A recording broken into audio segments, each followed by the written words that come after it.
Yay, another Smurfs movie. Smurftastic. Not.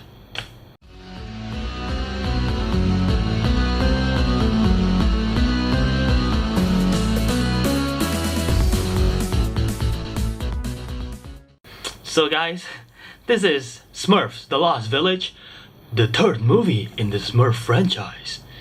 And it's directed by Kelly Asbury, who directed Romeo and Juliet and co-directed Shrek 2. I have no idea why I'm talking like this.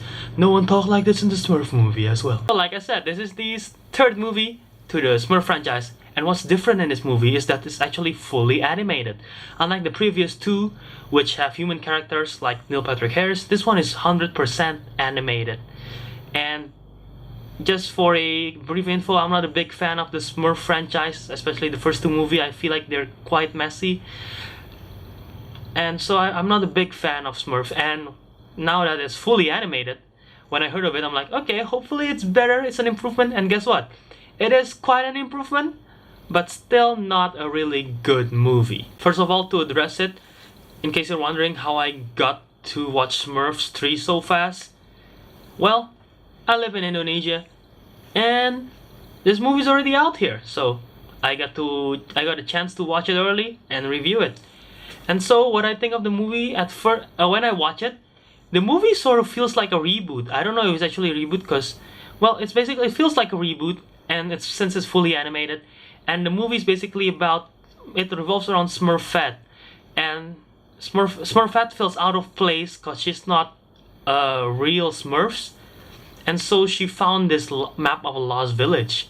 And so she and her other Smurfs friends go on an expedition to find this lost village and hope to unite the two Smurfs colony in order to win the battle against Gargamel. Just for the record, I'm a big animated movie fan. I love all the Pixar movies. I love most of the DreamWorks. I actually love DreamWorks movies. Disney, Moana, everything. I love animated movies. This one though, not so much. The best way to describe this movie is it's very Trolls-like, Trolls the 2016 movie. And why I said that is because it's just very colorful and they even look like trolls. And the movie is practically targeted at kids. Like, I'm 100% sure their target audience was 100% kids. And what makes it different from the original 2 is because in the original 2 they sort of try to target the adult also, because that's why there's Neil Patrick Harris and all these other adult characters in it. But this one, being fully animated, is completely targeted at kids. There are jokes and action sequence in this movie. Well, there's action sequence, but animated action sequence in this movie, and they're for like a elementary school kid, you would laugh, you would enjoy it.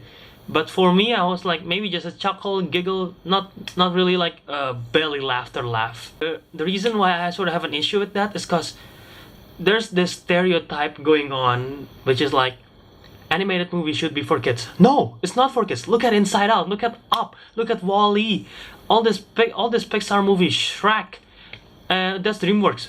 But all these movies is animated. It also have adult material which will attract the adult. It have adult themes, so the adult would also be interested in this movie, not just fully for kids. But this movie is targeted fully for kids. I don't hate it, but movies that are animated and have adult themes tend to be better than this kind of movie. There's nothing very special in this movie. It's just okay. The characters, well, there's practically their name. If you're grumpy, then you're grumpy. If you're Smurfette, then you're Smurfette. Yeah, they're practically their names. This movie is definitely not Smurftastic. And if Smurf can make their own words, so can I. This movie is not jawful, and is also not jawtacular. So which is why I give Smurfs The Lost Village a 7.1. Anyway guys, if you want to go watch this Smurf movie, well, if you're an adult, I don't recommend it. If you're a parent who have kids, go for it. Bring your kids will love it. Well, if you're like me, I guess it's gonna be okay. So anyway, what do you think of Smurf if you watch it, and if you're interested to watch it or not. Many movies coming out in March and April. In the US, I believe it's out in April, and if you don't want to spend your money on it, save it maybe for Fast 8, for The Circle, or maybe save it for May and the summer. There's gonna be more movies then. So you know, guys, don't forget to like this video like always.